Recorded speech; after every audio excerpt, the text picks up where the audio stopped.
It took a lot of convincing, but I decided to watch the start of Mobile Suit Gundam Iron-Blooded Orphans. I have to say, I do enjoy it.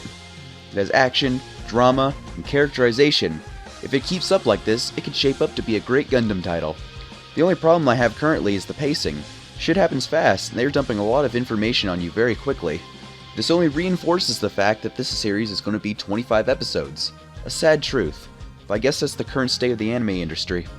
But if this series does really well, it may encourage 50-episode Gundam titles again. But that at this point is wishful thinking. One thing that stunned me was the animation during action.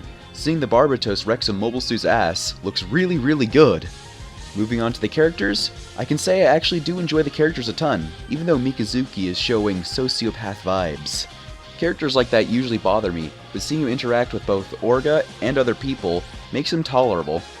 I can see Orga in the series dying later, causing Mikazuki to be a more empathetic person, especially if Orga dies in a mobile suit.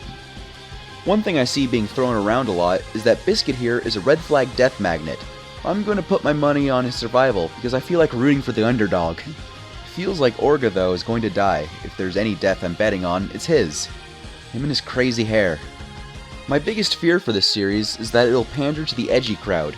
We saw a large amount of character deaths so far that were almost exclusively children, and the main character being a vengeful fucker shown in the end of the first episode.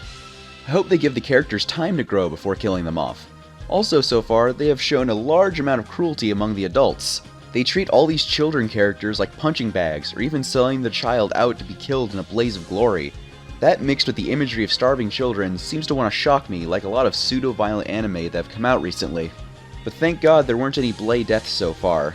The fact that there wasn't gives me hope, especially when things start moving into space. One thing that has been bothering people ever since the announcement of the series is the design of the Barbatos. Me, I liked it a lot when it was announced, and I still do. Thin waist and all. That thing gives off a very threatening vibe to it. Also, it uses a lance as a weapon, which is an interesting twist. Not as insane as a flail, but still interesting in its own right. In the end though, these 2 episodes so far were good and show the potential, money, and work put into the series. I'm excited to see more.